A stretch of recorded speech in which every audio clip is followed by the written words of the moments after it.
shots. It's a bonus. Okay, we're live. I love that we were live and the first thing I said was boob shots. Right? It is what it is. Anyone that follows me knows by now there's likely to be a child attached to my breast at some point in the thing anyway. So welcome everybody to TCA Live. This is the live weekly call-in show for the Confidence Academy podcast. And I am joined by the beautiful Stephanie Coradin, who was my guest this week. And we are going to do a live Q&A all around anxiety, how you can manage it, things that you can do to feel better in the moment. And I think we'll dig into a little bit of mindset training as well. Of course. Why wouldn't we? You know, in hand, and we love to talk about that stuff. Why not? So, Stephanie, welcome. And why don't we start? Why don't you let everybody know exactly who you are and what you do?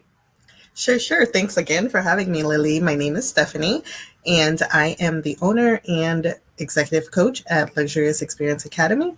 I am a mindset coach. I focus on anxiety management, stress management, and emotional leadership. And that's basically what I do. Help people manage their anxiety and stress and shift their mindset. Yeah, such important work. And I can see we've got viewers joining us. I've got some viewers over on Instagram as well. I was just saying that Instagram have got a bonus boob shot. So if you're watching on YouTube or Facebook, I think the boob is just out of shot. So if you want to get the goodies, go over to Instagram. Instagram, right? Oh, goodness. So for everybody watching, we are streaming through something called StreamYard. So if you comment, I'll see your comments, but I won't see your name unless you've actually signed up to StreamYard. So you don't have to sign up to StreamYard, but just know if I don't use your name, then that's why. I'm not trying to be an idiot. You can always type your name in the comment if you want to do that, and then I'll know that it's you. So if you have any questions about anxiety management, how you can get your mind right, if there's anything you're struggling with right now, we need to know. Let us know in the comment box. Same over here on Instagram. Hi, everybody watching over there. Same for you guys. So Instagram, you're not on StreamYard, so I can see your names. So just use the chat box below, and I will let Stephanie know if any questions come in. So I want to kick it off by, first of all, letting you know that we did a full interview on the podcast. So do go and download that. Make sure that you're subscribed to the Confidence Academy podcast, then you won't miss anything. This episode is actually going to be going live on there tomorrow as well. So there'll be an audio version. So to kick us off, I thought I would ask a question that was asked of me earlier this week. And it's all around like the pandemic, right? And what people are having to deal with right now. And the comment, without going into specifics, the comment was basically saying that they'd already had enough of feeling afraid and feeling anxious for a year or whatever it's been. And now they're dealing with another layer of that because now somebody personal to them has actually contracted COVID. And so now the anxiety is closer to home, right? It's not just something that's happened somewhere else in the world.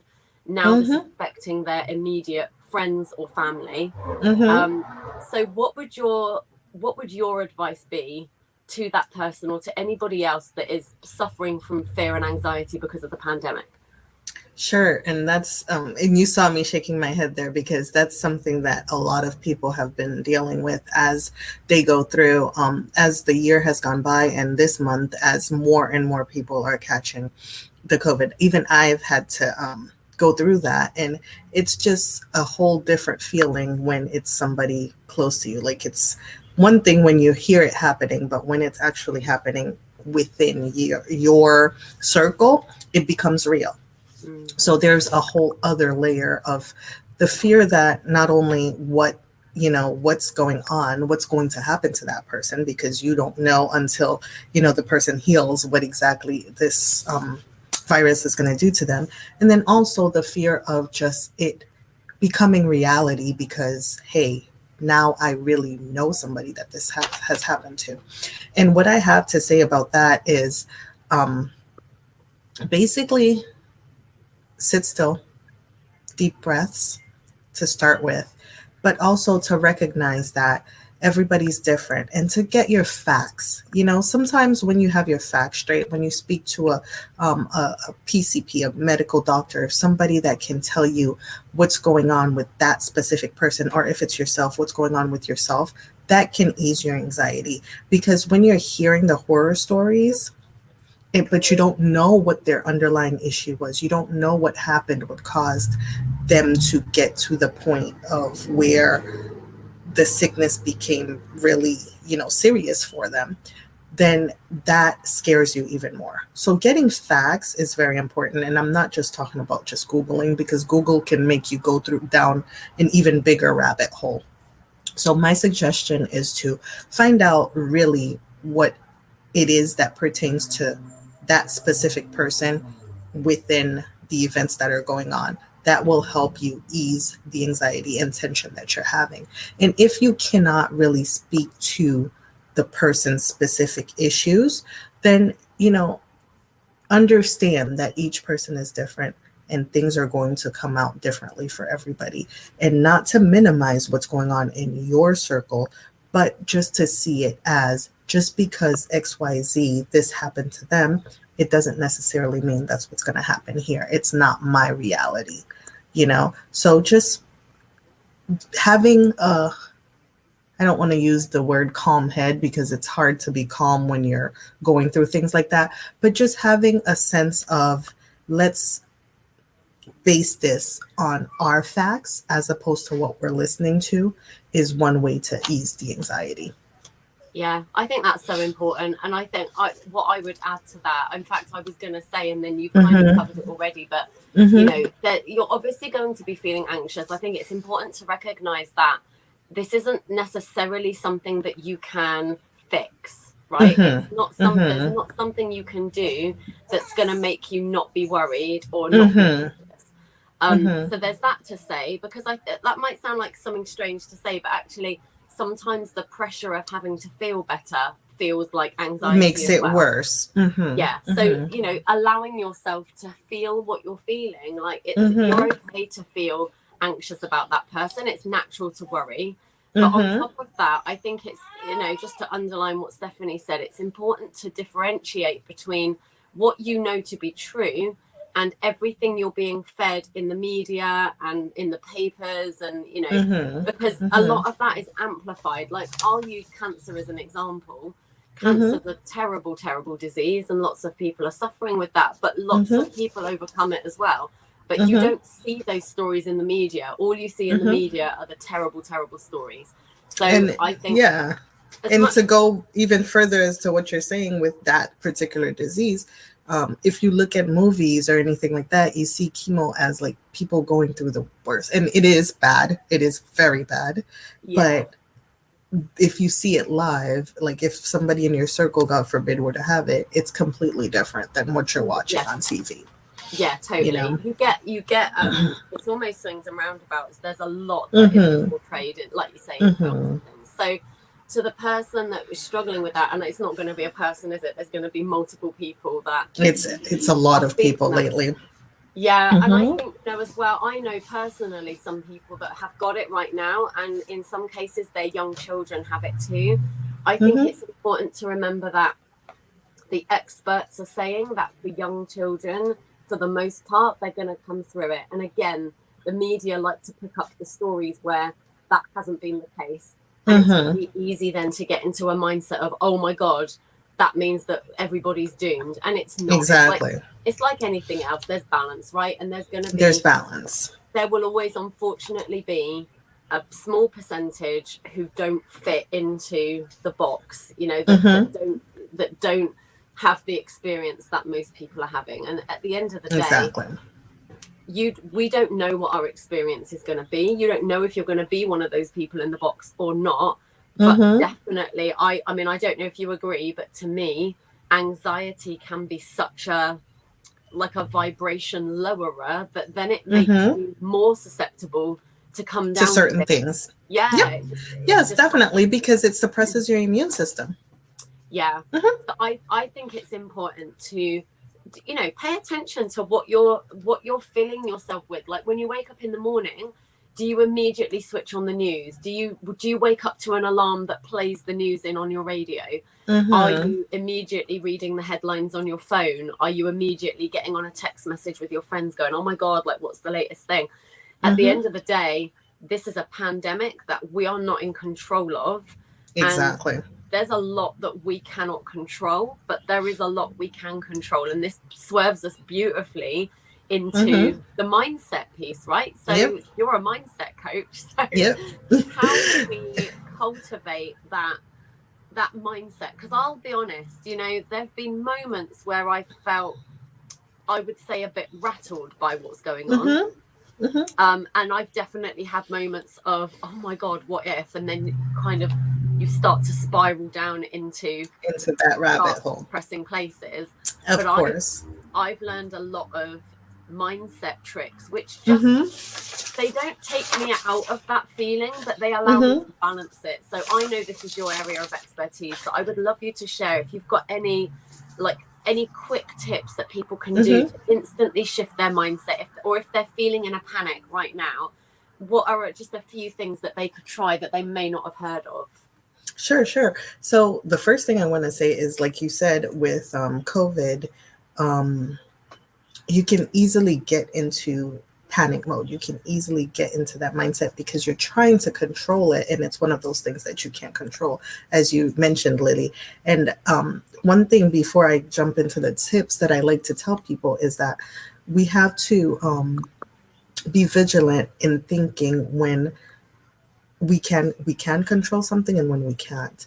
And when we can't control it, even as hard as it may be, because it is very hard, it's not something that's easy. It may be a simple thing to say, but it's not easy to accept things that we can't control. So, for example, the pandemic is one of those things that at one point we have to just accept that it's here and it hasn't gone away yet. It will maybe eventually work its way, because based on history, we know that eventually the pandemic will, level out and it'll work out. But in the moment, this is where we are and we just need to accept it. And like I said, that's easier said than done. But one of the tips that I have for, when you're spiraling is to first, like I always say, be aware of your thoughts. So that you understand when that spiral starts. But one thing that I learned a long time ago, and it really, really helps, is the 5-second rule. And that 5-second rule is just basically when you realize that you're going into that spiral, stop and count from 5 to 1 backwards. 5 seconds. 5, 4, 3, 2, 1. And what happens is it takes you back from that negative thoughts and it brings you back to your frontal cortex. And then you can, at that point, change your thoughts, think something else or pivot, whatever you want to call that. And that 5-second rule has helped me a whole lot when I feel myself going down that rabbit hole. So that's one way of bringing yourself back to reality, because most of the things that we're thinking and scaring ourselves with is not reality. So. Right. I love that, because the work I do, I'm a spiritual purpose coach. I'm a confidence coach. So I'm all about the mindset, and I talk about pivoting thoughts a lot. And yet when I had let's call it a mental health tank last year, I found that a lot of my techniques actually didn't work in that moment. Because I wasn't in the right place. So it's interesting. Like, this is the thing, right? I teach from experience. I don't have the benefit of your experience where you've actually learned about the brain and you're talking about cortexes and stuff, right? So I find that so comforting, because that's science, right? That's not sloppy, mamby-pamby, let's all light a fire and rub and sing kumbaya, right? Right. No, that is fact. It's like in that moment, you're not in that part of your brain, and that's why. That's exactly why you're going down that rabbit hole, because you're in the wrong part of your brain at that moment. Yeah. And why reciting affirmations or things might just feel like bullshit in that moment, and so I love that 5-second rule, count back. That's how, love it. And one more thing with that is, if you're not like, you don't want to feel wonky or anything, you can just stop and just stop yourself, just be quiet for a little while and then Yeah. take a deep breath and come back to yourself. Yeah. Yeah. Mm-hmm. There's also, and I'm sure you've given similar advice. There is also Mm-hmm. very tangible things you can do to bring yourself back into that moment, because Mm-hmm. anxiety is typically worry about something that is to come. Mm-hmm. And although you might argue that, well, no, COVID isn't to come, COVID's here, it is here, but the thing you're worrying about maybe hasn't materialized yet. You're seeing a small snippet, like this person has COVID, and your brain is sucking you into all the horror stories that you've heard in the media, Mm-hmm. all of the bad things that have happened, like the worst case scenario. And Mm-hmm. actually, I think, just to move it away from COVID for a second, that's actually how it works, no matter what you're anxious about, right? So Yep. whether it's Yep. COVID or anything else, it's that worst case scenario. So it's important, it might just help to know that in an anxious moment, you are probably looking at the worst case scenario. And so, whether it helps in the moment or not, I think it's important to acknowledge that this is worst case scenario. The chances are the outcome won't be as terrible as I think it's going to be. Um, Yep. and sometimes that can just shift. Like, what you're looking to do is just shift yourself from that panic place. Because once you get Mm-hmm. in there, it's Mm-hmm. very difficult to be rational, right? Mm-hmm. And Mm-hmm. it can feel very difficult to come back To come back. to the world, right? You feel very Mm-hmm. lost. Was there anything else you were going to say? Because I cut in. Yeah, no, I was going to mention, and that's why usually I start by telling people you have to set your awareness. You have to start paying attention, because a lot of times, by the time somebody realizes that they're, going down that rabbit hole, they're already too far down to bring themselves back up. See what Yeah, I'm saying? yeah, It's the deeper you go into anxiety, the harder it is to come back out. The deeper you start worrying about, that worst case scenario, the harder it is for you. Because especially, let's say, something a little graphic, but that's anybody can relate with, is a car accident, right? Somebody had a car accident and they're airlifted to the hospital. So you start freaking out because this is your loved one and you don't know what's going to happen. Well, if you're not able to bring yourself back, like Lily said, to that place where, well, the worst case scenario is death, but we're not there yet. If you're not able to do that in a timely manner, then guess what? By the time you get to the hospital, you're a mess. mm, And there's nothing anybody can tell you until you actually see that person and they're not dead. There's nothing anybody can tell you that's going to console you or make you see it differently, yeah, because you've already, by the time you drove to that hospital, you've already seen the whole thing, right? Up until their funeral and everything. yeah, yeah, So the deeper you go into that rabbit hole, the worse, the harder it is for you to get out. So I always preach that, paying attention to your mind when you're a worrier, because as soon as you see it, as soon as it's triggered, if you're able to see it right then and there and bring it back full circle, it's easier to get out of it. yeah.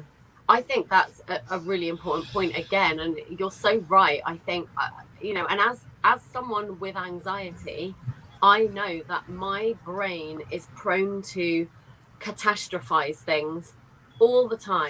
Like, my Same here. yeah, right. And like, to the point, I mean, like, the obvious things, like if somebody, like, and this is when I'm at a low ebb, right? This isn't all the Mm-hmm. time, but I find that mine kind of does this. Mm-hmm. So when I'm at a low ebb, it could be something like I send a text message to somebody and they either don't reply, or they reply and they don't put a kiss, or they don't like use a word that I thought they would use, or whatever. Mm-hmm. And then in my mind, before anything else has happened, I've had a full-blown argument with that person in my head. I've heard them attack me for what I said. I've built my case that I'm then presenting to them. And in my brain, it's gone that way. Now, that's one example, but like the worst example was when I was at my worst, and I would say this was when my anxiety was unchecked, when I didn't even know that it was anxiety I was dealing with. I would have things like, I used to teach in an upstairs studio in town, and it was on quite a busy road in town, right? So there'd always be buses and things going up and down. At my worst point, I would be teaching a lesson, and out the corner of my eye, I would see a bus go past, and I would notice there were some people walking along. And in my brain, the bus goes off the road, veers into the people, everybody's dead, everyone's screaming. Like, and that was what my anxiety was. Constant. I was constantly. And so even though I learned a lot of mindset hacks, it was constant energy where I was having to constantly remind myself, like, the bus hasn't gone off the road. Like, you know, it could happen. It hasn't happened. Let's be thankful for that. So for anybody watching this now or on the replay who maybe is dealing with that level of anxiety, is there anything that you can suggest in terms of how to reduce that happening? Because I'll admit, I still get that even now. Like, you know, usually it happens at night when I'm not really, when I don't have my wits about me, and it kind of goes unchecked. So yeah, I'd love to hear your view on that as well. So I have two things on that. The first one is, if you're in a position to get help, please do, because talking about it and digging into it and finding the roots of what's causing you to be such a worrier is important, and it's very helpful. So that's my first thing there. And secondly, if like you're able to manage pretty well, and it just happens, sometimes when you don't have your wits about you, I would say for a person like that, first of all, deep breaths, like I always say, but more importantly, that part of your anxiety, I hate to say, is one of the hardest parts to get rid of. Only because you know what's going on, but it's that part where you can't quite fit it in a box. It's just that little part that runs ragged. So the most important thing there is to quickly bring yourself back from it. So I can't say that you can stop it, but you can quickly bring yourself back from it. And I think in a position of that, in that sense, I should say, my countdown again would be a really good thing for you to do. Yeah, I think I would say that's where I'm at with it now. I think I haven't found a way to stop that from always happening. It's not happening every day. Like at the worst point, it was every day and multiple times a day. Like literally anything I could see, I could catastrophize. I could catastrophize literally anything. It became a bit of a skill, a useless skill. I would say now it's every now and then where I'll do it, and I can absolutely recognize it as separation from truth, as separation from what I would choose, and a separation from what's really happening, And that's the beauty. And I think that's an important distinction to make as well, because sometimes when people are dealing with anxiety, and I know a lot of people are now, I feel like it's easy to then get hell-bent on, I have to get rid of this. Like this, like we then blame everything on anxiety, and it's like my life is shit because of anxiety, and I'm missing out on things because of anxiety, and I didn't do that because of anxiety, and like anxiety gets blamed for absolutely every bit of it. And I think it's important to say, as someone that has gone through that, being in that place, it was the first thing I said when the doctor told me I had it. I was like, right, how do I get rid of this? Because I don't want it. Like, I definitely did not sign up for this. Where I'm at now is I understand that it's actually a part of me. It's how I'm built, and that might sound a bit negative or like I've given into it, but actually that reduced my anxiety massively, because then I suddenly haven't got this big job to do of having to get rid of a mental health issue, which is actually an enormous task. And instead, I just made a decision. And this brings it back to putting yourself back in a place of power. We can't change the pandemic. We can't change life. Life has some shitty things about it.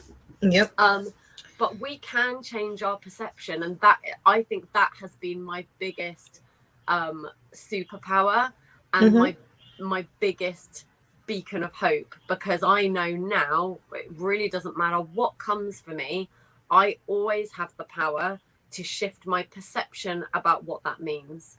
Exactly. And so I choose to believe things like I have absolutely everything I need in order to overcome whatever's thrown at me. I'm choosing that as a belief. And in moments where I forget that, it's my job to bring myself back to that, you know? Yep, definitely. That's where I got to, I think, you know, when I had that wobble last year, when I started to recognize, wow, like I am drowning in thoughts and beliefs that feel like shit. So it was like, but what do you believe? Because you're listing all these things. I know that isn't what you really think, though. So bring yourself back. What do you actually believe? And for someone watching, if you don't know what you believe, ask yourself what you would like to believe. You know? What would be fun to believe? Because, you know, that big list you just made is shit, right? It's not, it's not and what exciting. makes you feel good to believe, you know? What beliefs make you feel good? Yeah. You know? As you were talking, I was thinking back to the acceptance thing, right? Anxiety is one of those things that the first step is to accept it. Accept that it's there, accept that, you know, things happen the way they are. And then you give yourself back that power. Yeah. What would you say to somebody who finds it hard to accept? Because I know my belief was, if I accept it, then I'm saying it's okay. And if I'm saying it's okay, then I'm never going to be free of it. So what would you say to anyone thinking that? So what I would say is what I say to anybody that I tell to accept certain things. Saying you accept something does not necessarily mean you agree or it's okay, right? You're just accepting the facts of what's going on. You're not agreeing with it. It's kind of like one of those things like, you know what? I have anxiety. It's there. Okay, anxiety. Let's just agree to disagree. You're here. I'm here. We got to live together. So let's not fight. Yeah. Yeah. Right? I literally had a chat with mine. It was like, look, you can stay for the ride, but you can't sit in the front, and you can't have a CD player. Just sit down and be quiet and let me run the show, right? Right. Yeah. So it's one of those types of acceptances. It's not an acceptance to, you know, I accept that you're here and I agree with you being here, or I'm okay with you being here. It's more of a factual thing where this is blue, and no matter what we do, everybody's going to walk in and see that it's blue. Yeah. And there's nothing we can do about that. So that is the first step actually to healing. And as you were saying before, Lily, how your that part of you went from being an everyday thing or 2-3 times a day thing to happening just randomly at you know, once in the blue moon now is what actually happens. You know, once you accept it and you start working on the mindset and working on yourself, you just see it slowly getting better and better and better. And, you know, at times it's just that random. I think I made a post sometime last year where I had one panic attack all year long, as opposed to having them 2-3 times a day at one point in my life. You know, I had one the entire year, and it was a bad year for all of us. So when you can get yourself to that point where you're not having them constantly anymore, then you know, because like I told Lily on the podcast that we did, it never really goes away completely. That's a reality that we all have to just face. You know, it's going to happen. It's a part of you, like you said, Lily. And at one point in your life, especially if you're doing something new, something you're not comfortable with, something that you don't know what's going to happen, boom, out of nowhere. Yeah. Do you know and as well? Tell me. That that is actually crucial, because having and I know there might be people that watch this, or maybe they don't watch it, but there are definitely people in the world who would disagree with that, and they would say, no, I've absolutely completely obliterated my anxiety, it's gone forever. There are even coaches selling programs saying, if you work with me, you'll never have it again. I think actually that might be their experience, great, but actually I think you're setting yourself up for a fall, because then when something happens that causes you to feel anxious, as human beings, we have anxiety at our, it is part of our emotional system, right? Mm-hmm. Yeah, come and see me, Bubba. Come on, darling. There we go. She's back. Mm-hmm. As humans, anxiety is one of the emotions that we have, right? We have an entire array of emotions, and anxiety is one of them. I don't think that there's any way of getting rid of anything that's on that emotional guidance system, and I don't think we're supposed to. Like, I think we're not supposed to. Yeah, I mean, look at the world. Look at the way the world's created. Whether you believe in God or whatever, like, what do you believe has created this world? And then look at the way it's created. It's absolutely amazing. There is balance everywhere that you look, right? And there is purpose in every single thing in this world. For example, when you find stinging nettles, you also find a dock leaf. So there's the thing that's going to sting you and the thing that's going to heal you, all in the same kind of bit of bush, right? So I don't think it's about knocking. We're not supposed to scratch out any of those emotional guidance things. Like, whoever created us or whatever created us would be like, how rude, I've given you this entire range of emotions. Yeah, one of the tangible examples I like to use with what you're saying, Lily, is if you're standing in front of a lion, I hope you have a bit of anxiety, a bit of anxiousness that pushes you to, do whatever it is that you got to do so that you're not eaten.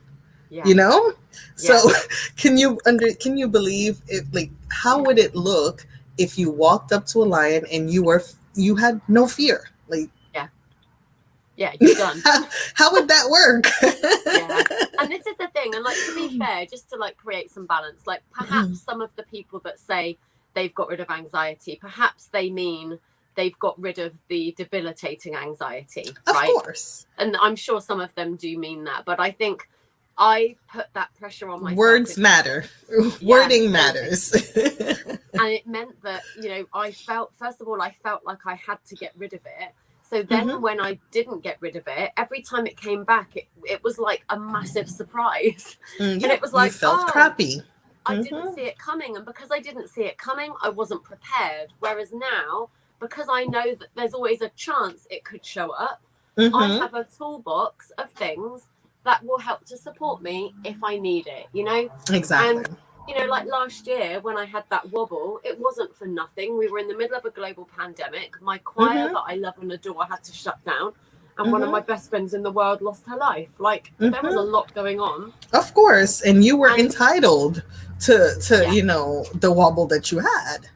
But what was interesting is my initial reaction to feeling that was absolute just disgust, and then shame, and then I was saying to myself, like, how can you even call yourself a spiritual purpose coach? Because you're obviously not spiritual, because you're struggling. I mean, even though you knew that it would come back. Exactly. And it's so important to recognize the absolute bullshit that your brain will start telling you when you get into that place. And I think, I wrote a little note earlier, which I just wrote down, separation from truth, because I think that's exactly what's happening in those moments. I've even read, I think it was in the book The Power of Now, by Eckhart Tolle, is that how you say his name? It even says in there a concept of, it's almost like a separate entity. Like, and I love this, and this might not resonate with everyone, but I love this concept that we are love. We are love at our source, right? We're made from love. We thrive in love, and we can lead with love. And then this idea that anything that dark and heavy, like that, those thoughts that drag you down, for me, seeing that as something separate from myself has made it easier to get my head around, because then I don't feel like it's a part of me. And even though I think that anxiety is part of who I am, it's what I'm talking about is those horrible comments, like those horrible thoughts that run through my mind. That go through your mind. That's a separate thing. And the minute you see it as something separate, Mm-hmm. you can then hold it from yourself. And then you can start to think, you know, I choose to separate myself from this. I choose to bring myself back to what I'm made of and what I believe. And it's coming back to that core truth. And I think, you know, that's perhaps not something you'll be able to do in the moment of a panic attack, but it's definitely something you can lean into when you're coming out of the other side. And it's important to know that you will come out of the other side. Yep. And it's one of those things that if you practice it daily, then maybe even during a panic attack, you'll remember to do it. Yeah. And also, like you were saying, with the separation of yourself from the negative thoughts, I see it not only as just looking at the horrible things as not being me, but also a way for me to be able to analyze it, a way for me to be able to be fascinated by it. Because if I'm thinking that this is just me, I'm too connected. I'm too close to the issue to be able to understand what's going on. But if I'm able to disconnect it from me, I'm able to look at it and understand, or at least try to research why these thoughts are coming to me in the first place. Because sometimes there is a reason. Sometimes they're your beliefs from, you know, even all the way down to childhood. You know, you have this default belief, or you had these values that were set for you, you know, and they might have not necessarily been bad values or anything like that. That's not what I'm saying. Like, your parents raised you perfectly. They're good people and everything. But what I'm saying is what worked at that time for you might not work now. You know, what you needed, what your parents needed to instill in you as a child may not be what you need as a 40-year-old, a 30-year-old, a 25-year-old adult, you know? So you have to be able to disconnect yourself from those default beliefs. And the only way for you to do that is to disconnect yourself from that thought. And again, awareness is key. Yeah.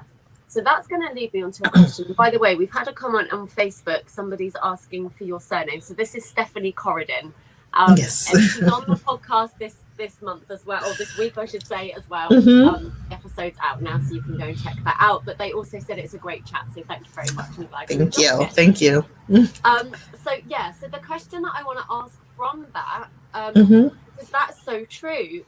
You know, so much of our beliefs are actually not truly ours. They are a lot of what we believe. I would say probably 95% of what we believe was gifted to us through our experiences, through our teachings. And it's important to know that we can choose what to move forward with. And I think an important question to ask is, does this belief serve me? Does this belief help me to feel grounded and safe? Or does this belief make me feel unsafe and, you know, disconnected? So to anybody watching, because I think, you know, my experience, for example, I was brought up by Christian parents, and brilliant, amazing parents at that. So I think there's a lot of resistance then to maybe letting go of some of the things you were taught, because it feels a bit like you're disrespecting your parents. Yep. And so what would you say to people, like maybe other people with a religious background, or other people that, you know, are on great terms with their parents and are thinking, I don't want to disrespect them, and I don't know about that. Like, what would you say to people if they're thinking that? It's funny that you say that, because as you were talking, I was thinking about that whole, you know, there might be, I don't want to call it a fear, but like that disconnect to where if I break with this belief, then am I being, you know, ungrateful, disrespectful, and so on and so forth. And the first question that I like to ask, and it's that same question that you just asked, but add that one word to it. Is this belief still serving me? Right? Love it. Because it was serving me. I am 100% grateful to my parents, because like you, Lily, I had awesome parents. They did the best that they can with what they had in raising me. And I have zero things to say about it, bad things to say about them. But at the same token, there are certain things that served me at the time, but don't serve me anymore. So is that belief still serving me?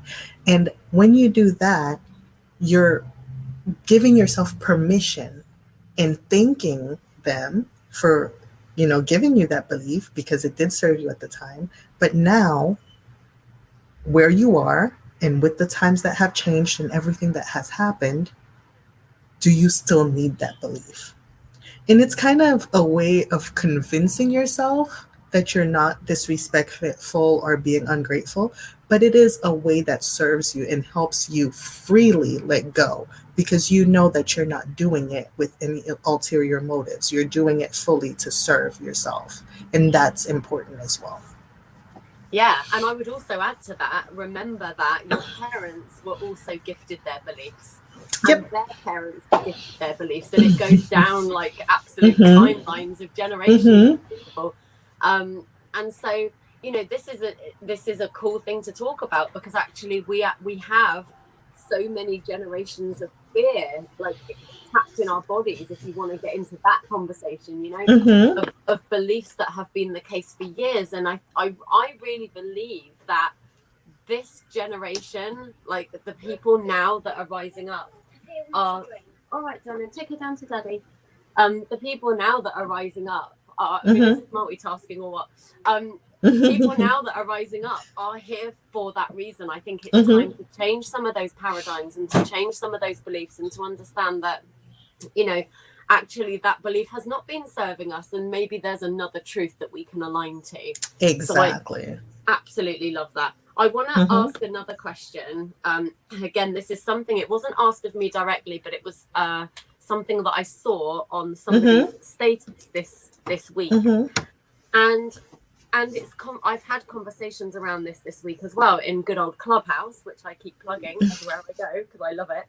But it's this conversation of having to deal with anxiety on your own.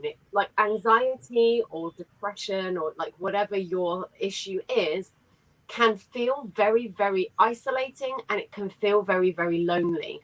And I know that when you're in that space, it can feel like you notice even more if people aren't reaching out to you. Like that can become something that, you make that into a big deal. I had something earlier this week where I saw a comment that went along the lines of, I've really seen who my friends are now in this pandemic, because the ones who are my friends are the ones that reached out and the ones that didn't are maybe not my friends anymore or aren't as close as we thought. And I thought about that and I was like, but you know what? I haven't reached out to many people because I just haven't had the capacity to do that. And that may seem like a bad thing, but I actually think it's been a great thing because even though that might have felt isolating in the moment and you might be feeling a bit like abandoned by people that you thought had your back, I think what the last 12 months has shown so many people is you actually had the power all along to pull yourself through this, even though it's hard. And I'm definitely not saying that we have to do it alone. That's what this whole podcast exists for, right? That's why you do the work that you do and why so many of course right? So you don't ever have to be on your own, you really don't. But it's a very different energy asking for help, knowing that you can deal with it yourself and that the help is just going to enhance that. It's a very different energy to think I can't cope unless I have that coach, that book, that program, these friends, whatever. Like that to me is disempowering, and then that feels more shit on top of what already felt like crap. So I would love you to speak into that a little bit to anyone who's feeling that loneliness and that fact that maybe they've got to do this on their own, and especially the people who are feeling like they can't. I'd love to hear you speak on that. Sure. So 2 things on that. The first thing is that everybody's going through their own. So this speaks, first of all, this speaks to that post that you said. everybody's going through their own thing. And just because somebody's not reaching out, just because somebody's not checking on you, does not mean that they're not your friend. They're just going through it probably. They probably need somebody to check on them. So that's that. But to speak to what you were saying about it being disempowering when you feel that you need somebody else, I tell potential clients all the time, I like to start my coaching packages with 3 months. And this comes from my therapies, my time doing therapy, my counseling, because I do not want people to be codependent. I want to give you the tools and I want to see you fly, right? Yeah. And that speaks to the same thing that you were just saying. It's one thing to have support on top of you helping yourself, and it's another thing to be codependent all the time, Yeah. right? Don't get me wrong. Sometimes people are in a certain situation where they have to get help in order to get out of it. That is 100%. We completely agree. I just told you just now, if you're in a part and you feel like your anxiety is to the point where it's driving you crazy, you maybe need to get help. That's a given, right? But you shouldn't feel like somebody has to check on you or somebody has to hold your hand in order to move forward. That's a whole other issue in and of itself that needs to be looked at as well. So I am in 100% agreement with you when you say it's empowering to know that you can support yourself and then you have people supporting you. Yeah. Right? Yeah. It's kind of like, I know how to do sales by myself, but then I'm going to get a sales rep. Now that I know how to do it, I can bring somebody on to do it for me, type of thing. Yeah. But until I know how to do it, I probably shouldn't get somebody to do it for me. Right? And you know what? Yeah. Yeah, this just speaks to something I've been feeling for a long time, which is this word of collaboration. I feel like we're all here to collaborate. We are all here to co-create. There's no such thing in my mind as the ones that were blessed with, I don't know, a golden staff who somehow have the answers and are going to go around like saving the world. And then there's the poor meek and mild people that didn't get a golden staff that just have to hope somebody takes pity. Now, I think if you're here on planet Earth, you have magic inside of you to heal yourself and to heal others. And collaboration is where it's at. And I think, that's what underpins everything I do now. And I really, this is the message I want people to get first and foremost. And what we were just talking about there, about that codependency, I actually learned that lesson, not through my anxiety, but through the online coaching space. Because in my early journey, and I still feel like I'm early in my journey, but in the early part of my journey, I was hiring coaches, buying programs from a place of, if I don't have that thing, I will fail. I can't move forward. Yep. I can't move forward, right? And guess what? Every single one of those things that I bought from that energy did nothing. And not because the program was bad, but because I wasn't putting my magic in. And this is so key, everyone watching. Yep. You always have something to bring to the table, no matter how hopeless you think you are, no matter how useless you feel. It's not true. You have magic to bring. And it's the two things together that create the results. So if you hire a coach, there is work for you to do as well. Anyone that's ever been to therapy will tell you that, right? You don't go to therapy and they sprinkle fairy dust on you and then you skip out going, hooray, I'm healed. Like, they pull you through the ringer and then they send you away with homework. And they're like, you need to work through that shit and then come back and see me next week, right? Yep, and tell me how you feel. And tell me how you feel, right? Yep. Feelings are okay. And, and when I realized that, it allowed me to make empowered decisions, because then I would still be tempted to buy a program, but then I would pause for a minute and I would go, wait, am I feeling like I need this program because I don't think I can do this on my own? Or am I recognizing that there's something in that program that's really going to marry brilliantly with the things I can already do and the knowledge that I already have? And I just think that that's true whether you're in online business or not. it's Yeah. it's a universal truth. It's true for everything. And like I said, even with coaching, like I like to give you the tools and let you go, because if I have to be with you for, years and years and years, you need a new coach. There must be something that I'm not providing, or there must be somewhere we're not connecting, So that codependency, and people do that not just with coaching or whatever, they do it with friends, they do it with family. They always need that crutch. They always need somebody supporting them in their journey, and they don't realize that there's not much that person can do. I mean, there's, as you were saying, and I don't know if you know this song, but there's a Christian song, and there's a verse that says, Jordan River, I'm about to cross. My sister, she'll be waiting there, but she can't help me cross. So that's the same thing, So that in and of itself, and it's the same thing for anxiety. It's a mental game. Nobody can reach into your mind and make it better. So it has to be something that you do for yourself. No matter how many stories, no matter how much hangout or checking up on you that happens, you still have to do the work. Yeah. So if you're not doing the work, it doesn't matter how much support you have, nothing is going to change. Yeah, absolutely. And at any point you feel like you can't, then you can remind yourself that that's bollocks. Yeah. You absolutely can. Yeah. You're just telling yourself stuff. Totally. Yeah. And it's you in a cycle, right? And you're ready to break out of that cycle. The minute you start to feel like, oh, it would be cool if, or I wonder if, like, that's your sign from your soul that you've got this, you can do it. Now set the intention, go get the help that you need, right? Take the medication if you need the medication, go to the therapy if you need to go to the therapy. Exactly. But never from a place of feeling like I can't cope without this thing. I want to finish on a point that I've written down 2 points actually. I have a question for you, and then I have a statement for everybody who's watching. I'm going to start with the statement, and then I'm going to ask the question and let you wrap this up. Sure. So the statement I wrote down is, let yourself have hope.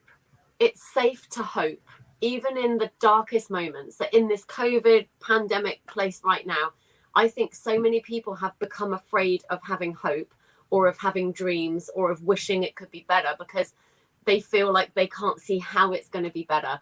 And to me, that's what faith is. And I'm not speaking about faith from a religious context. If it resonates with you in a religious context, brilliant, run with that. But to me, faith is, and I've spoken about this so many times, but faith is something that we all have access to, regardless of what you believe in, regardless of whether you think there's a God or a universe or what, right? When I pick up my pen to write with it, I have faith that the ink is going to come out. And hold on, Lila. All right, darling, go to this. Louie's having some Doritos. He doesn't care that I'm dropping. No. She has faith that you're going to answer. Exactly. But like, this is faith, right? You get in your car, you have faith the car's going to run. You like, the device that you're watching this on right now, you're exercising faith that the device is going to let you watch this video. Everyone has access to faith, and faith is what's going to pull you through. So the question, therefore, that I'm posing for you, Stephanie, to answer is, in your mind, how important is it to have faith? Oh my goodness. Wow. Yes, it is certainly, definitely 100% important to have faith. And faith, as you said, Lily, is that piece. As you were talking just now, what kept coming to my mind is decision, right? You make a decision to do certain things. You make a decision to know that you can handle XYZ, and then you run with that. And for me, it's the same thing as faith. I decide that I can do this, right? And that's the faith that I have in myself. So like you were saying, if you see faith as a religious thing, as God, like I do, then go for it. And if you have that faith within you, that you're strong enough, you're powerful enough, you can do certain things for yourself, then that is all you need. You need to know that you can trust in yourself. And trusting in yourself is actually having faith in yourself. So yes, definitely faith is important. If you don't have that faith, if you have not made that decision, if you don't know why you want to do certain things, I would suggest you start there. Yeah, 100%. And to Mm-hmm. anyone sitting here thinking, well, I don't have faith, I'm going to call you on that and say, but you do. You just might not be seeing it like that. And then again, I'll go back to my pen analogy, or like a remote control. If you pick up to watch TV, you're Mm-hmm. exercising faith in that moment that when you push the button, the right Mm-hmm. channel's going to come on, right? You have faith. It's the Yeah. same thing as confidence, right? So many Mm-hmm. people go, oh, I'm not a confident person, I don't have any confidence. It isn't true. When you make that statement, you're referring to a specific scenario. Mm-hmm. Everybody is confident in something, even if you're confident that you're a hopeless case, right? That's still confidence, right? So it's And about so, changing yeah. And so that language. and just to pepper in something there, Lily, like I said, if you go find out what your why is, then you'll understand that you do have faith. Sometimes you think you don't have faith, it's because you feel like you're going aimlessly. So Yeah. if you focus yourself on something specific, a why do you need to grow that business? Why do you need to make that money? Why do you need to love yourself more, or work on your anxiety, or work on your mindset? Then you'll realize that the faith is there.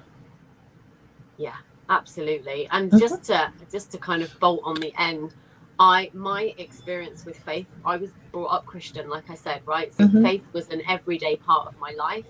I was always taught to believe that I was guided, that I was loved, that I was supported, that I Mm-hmm. could ask for help, right? I could pray, all of that. Mm-hmm. And yet when I was dealing with my anxiety and I didn't know that that's what it was, and I lost my voice, and as a singer, like that's not what you want. I Mm-mm. lost all of my faith. I lost all of my confidence. I completely lost my whole identity. And it Mm-hmm. was because I had unwittingly attached all of my self-worth to my ability to sing. To So sing. Yep. at the end of the day, I thought that I was valuable because I had that gift. So when that gift Mm-hmm. got taken away, I felt not valuable anymore. I felt not Mm-hmm. important. I felt like I literally felt, what is the point of my life if I can't sing? There has Mm-hmm. to be no point. And I think so many people are in that mindset when life throws them a curveball, right? People Yep. have accidents, they get sick, their partners leave them, whatever it may be, and they suddenly go, oh my God, everything that I thought was me is now gone. And I Gone. did lose my faith in that moment. And you know what though? That even when I thought I'd lost my faith, there was this inner truth, this inner knowing that I got to have faith, right?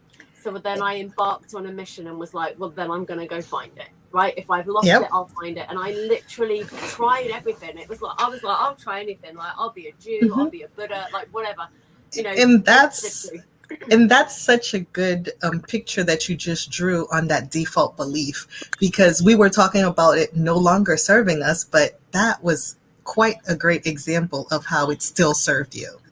Yeah, exactly. Yeah, Right. exactly that. Mm-hmm.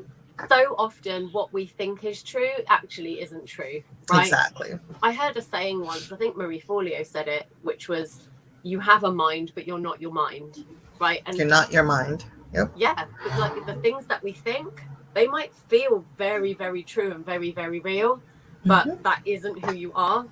And that isn't the only version of the truth, right? So, Mm-hmm. well, I think we've answered the question. Faith is pretty important, but Yes. I don't want anyone to watch or listen to this and go, oh, but I'm not religious, so therefore I'm a lost case. I don't believe in that. I don't believe in that. Find something No. that feels like truth to you and believe in it. And run with that. Bam. Yeah. Yep. Like even if it's like watching reruns of Friends, right? Mm-hmm. I had this on a podcast the other day. The guy was like, oh my God, Friends, I love Friends. It brought him to a happy place, a nostalgic place, and it allowed him to laugh and have hope, right?